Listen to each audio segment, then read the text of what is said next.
मैं आपको मेरा तरीका बताती हूँ इन्फ्रेंसेस को 100% एक्यूरेसी के साथ डिकोड करने के लिए। इन्फ्रेंसेस बिल्कुल ईज़ी हो जाएँगे, ज़्यादा सोचने की कोई ज़रूरत ही नहीं है। इन्फ्रेंसेस एक्चुअली आपको बहुत ईज़ी लगेंगे अगर आप बहस का मुद्दा ऑटोमैटिकली समझ सकते हैं। जहाँ आपने अपना लॉजिक लगाया, अपना दिमाग लगाया, गई भैंस पानी में। महाराष्ट्र एमबीए सीईटी से कैट या जीमैट तक रीडिंग कॉम्प्रिहेंशन हो या रीजनिंग, इन्फ्रेंसेस आपको हर जगह मिल जाएंगे। ये एक्चुअली एक क्रिटिकल रीजनिंग का स्किल है। बेसिक से स्टार्ट करते हैं। इन्फ्रेंस क्या है? इन्फ्रेंस वो सीक्रेट ट्रुथ है, जिसे अलग अलग तरीके से जो बोलना चाहते हैं लेकिन बोल नहीं रहे, एग्जैक्टली वही इन्फ्रेंस है।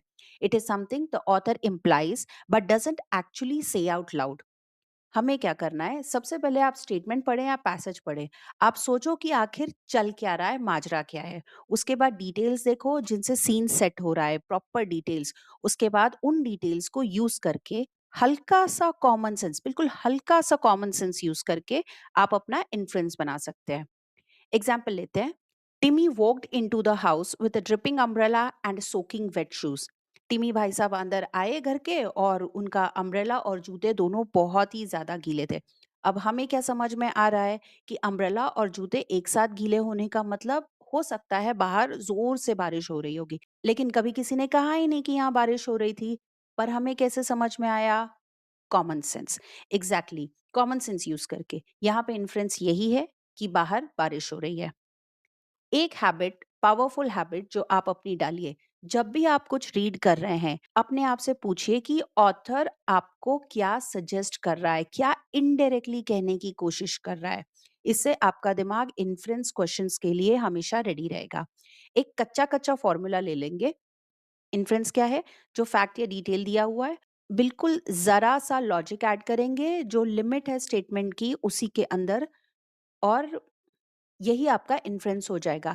आइडियली इसके जो भी सबसे पास वाला ऑप्शन होगा ना, वही आपका इन्फ्रेंस होता है। एक सीईटी लेवल का एग्जांपल ले लेते हैं। The company decided to recruit only candidates with a minimum of 2 years of work experience for its management trainee program to ensure a faster learning curve. अब कंपनी क्या चाहती है कि थोड़ा सा मिनिमम जिनका 2 इयर्स का एक्सपीरियंस हो उनको ही रिक्रूट करे अपने मैनेजमेंट ट्रेनिंग प्रोग्राम के लिए, ताकि वो जल्दी सीख जाए और जल्दी से कंपनी का काम करने लगे। सिंपल सी बात है। तो हमें इधर वैलिड इन्फ्रेंस ढूंढना है। Option one, freshers can not learn quickly.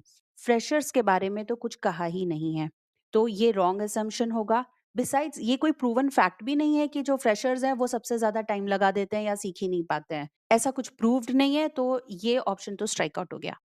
Next option देखते हैं। The management trainee program is only for experienced people. जो स्टेटमेंट में है उसे ही इन्होंने रीस्टेट किया हुआ है, तो ये एक पॉसिबल इन्फ्लुएंस हो सकता है, उनकी नीयत शायद यही हो। नेक्स्ट ऑप्शन भी चेक कर लेते हैं। This company pays higher than others. ये एक ट्रैप है। एक्स्ट्रा इन्फॉर्मेशन तो दी ही नहीं है, बाकी कंपनीज के बारे में हमें पता ही नहीं है। हो सकता है कि ये पॉइंट सच हो, लेकिन अभी स्टेटमेंट में इस बारे में कुछ भी नहीं है, तो हम इसे नहीं लेंगे, इसे स्ट्राइक आउट कर देंगे। तो यहाँ पे करेक्ट आंसर बी ही है। The management training program is only for experience people. ज्यादातर एग्जाम्स में 4 टाइप के इन्फ्लुएंसेस पूछे जाते हैं। सबसे पहला, द मस्ट बी ट्रू। इसे लॉजिकल डिडक्शन भी कहते हैं और इसका मैथमेटिकल स्टाइल का लॉजिक भी है। इफ ए इज ट्रू तो b will follow. Direct example पे जाएंगे। All top tier MBA colleges in India require an entrance exam. College x does not require an entrance exam. देखो, if a is true, b must follow. अगर x को entrance exam नहीं चाहिए, इसका मतलब वो टॉप टियर कॉलेज भी नहीं है। सिंपल, इसका यही इन्फ्रेंस है। College x is not a top tier MBA college in India. Next है the implicit meaning. Author actually बिना डायरेक्टली कहे अपने टोन के सहारे या किसी डेटा के सहारे आपको बताने की कोशिश कर रहा होगा। एक एग्जाम्पल लेके देखते हैं। Despite the heavy marketing budget allocated to product Y, its market share remain stagnant at 5%। यानी कि इन्होंने ज्यादा मार्केटिंग बजट दे दिया, उसके बाद भी प्रोडक्ट वाई का मार्केट शेयर स्टैग्नेंट 5% पर ही है, वहीं स्टैग्नेंट है, वो उसके आगे नहीं बढ़ रहा है। इसका पॉसिबल इन्फ्रेंस जो होगा वो इसी तरह होगा कि marketing campaign for product why was not effective in increasing its market share. देखना, प्रोडक्ट वाई की क्वालिटी के ऊपर कोई कमेंट नहीं है, मार्केटिंग कैंपेन की क्वालिटी पर भी कोई कमेंट नहीं है, बस इतना ही है कि वो इफेक्टिव नहीं है मार्केट शेयर बढ़ाने के लिए। अब इसके बाद है कॉन्ट्रा पॉजिटिव यानी कि फ्लिप लॉजिक वाला। इसका फॉर्मूला ऐसा है, if P then Q is true, if not Q then not P भी ट्रू है। ओके, सीधे सीधे एग्जाम्पल से देखेंगे। If a student scores above 99 percentile they get a call from IIM Ahmedabad. Rahul did not get a call from Ahmedabad. He did not score above 99 percentile. Clear. Next, abductive reasoning. इधर आप mathematical formula लगाएंगे तो A is different from B because A has X. Clearly इसको यही infer करेंगे कि B does not have X. क्योंकि X ही इनका डिफरेंशिएटिंग फैक्टर है। Unlike the 19th century novelist who focused on social status, 20th century writers explored the internal psyche. अब इसका clear inference यही है कि 19th century novelists did not focus primarily on the internal psyche. Actually examination में inference spot करने से ज़्यादा अच्छा तरीका है जो रॉन्ग ऑप्शंस हैं उन्हें एलिमिनेट कर देना। उसके लिए आपको ज़रूरी है कि रॉन्ग आंसर्स को पहचान सको। रॉन्ग आंसर्स क्या होते हैं? सबसे पहले इमोशनल ट्रैप। आपके हिसाब से लग रहा है या दुनिया के हिसाब से लग रहा है कि हाँ, ये सही है, लेकिन स्टेटमेंट इसको सपोर्ट नहीं करता। तो इसे हम इमोशनल ट्रैप कहेंगे और आपको इसे एलिमिनेट कर देना है। नेक्स्ट जिसे एलिमिनेट करेंगे वो है एक्सट्रीम्स को। ज़्यादातर ये एकेडमिक पैसेजेस होते हैं जो हमें एग्जाम में पूछे जाते हैं और एकेडमिक पैसेजेस में एक्सट्रीम नहीं जाते हैं। ऑल, ओनली, नेवर, ऑलवेज इस तरह के जब वर्ड्स होंगे तो वो एक्सट्रीम ऑप्शंस जाते हैं। तो अगर स्टेटमेंट में स्पेसिफिकली एक्सट्रीम ऑप्शन यूज नहीं किया है तो जब भी आप इस तरह एक्सट्रीम वर्ड्स देखो तो शांति से उसे एलिमिनेट करो। 99% वो रॉन्ग ही होता है। इसके अलावा जिस भी स्टेटमेंट में आपको कोई भी थोड़ा सा भी अनसपोर्टेड क्लेम दिखता है उसे तुरंत से एलिमिनेट कर दीजिए और लास्ट में जो पीछे बच जाता है वो ही आपका करेक्ट आंसर है।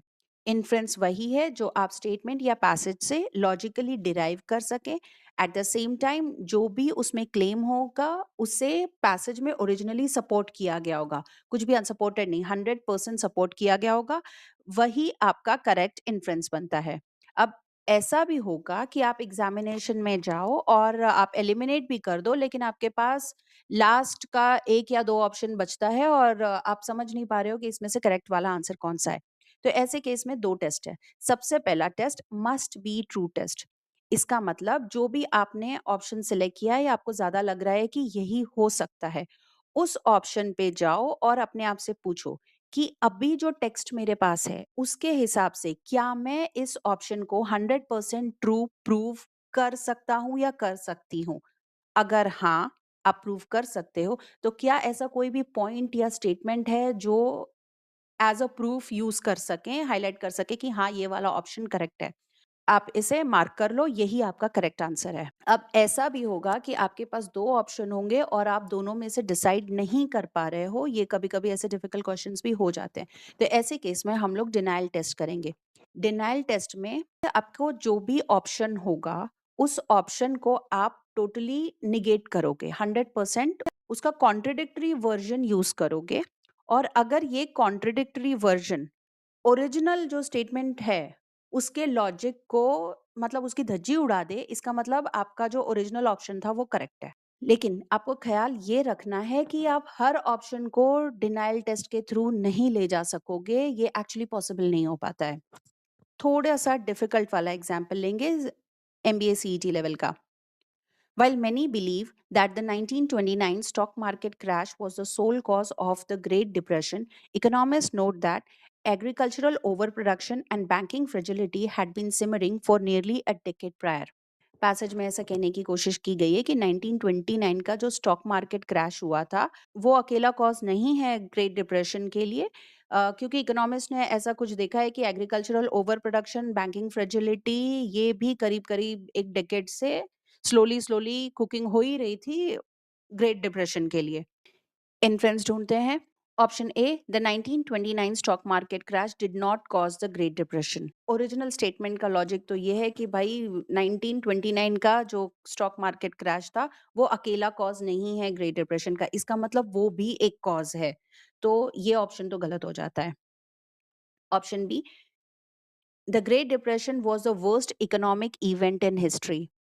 ऑलराइट भाई साहब, ये कुछ ज़्यादा ही आउटसाइड नॉलेज की बात हो गई है, क्योंकि हिस्टोरिकल इवेंट्स के बारे में तो बिल्कुल भी बात हुई नहीं है स्टेटमेंट में। लास्ट ऑप्शन देखेंगे, option C, multiple factors contributed to the economic decline that led to the great depression.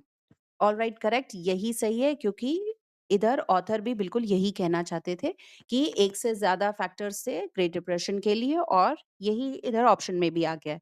Comment में ये क्वेश्चन है, इसे सॉल्व करने की कोशिश करो और आंसर ए, बी, सी या डी कमेंट्स में आप प्लीज़ कमेंट कीजिए। मैं आपके आंसर को रिप्लाई करूँगी। नेक्स्ट वीडियो में हम असम्पशन और कंक्लूजन्स को डिकोड करना सीखेंगे, क्योंकि यही पॉइंट है पूरे सीईटी का। चैनल को सब्सक्राइब कर लो और साथ में प्रैक्टिस करते रहो। ध्यान रखना अपना, और अगर आप प्रोसेस पे फोकस करोगे, रिजल्ट ऑटोमेटिकली आ जाएगा।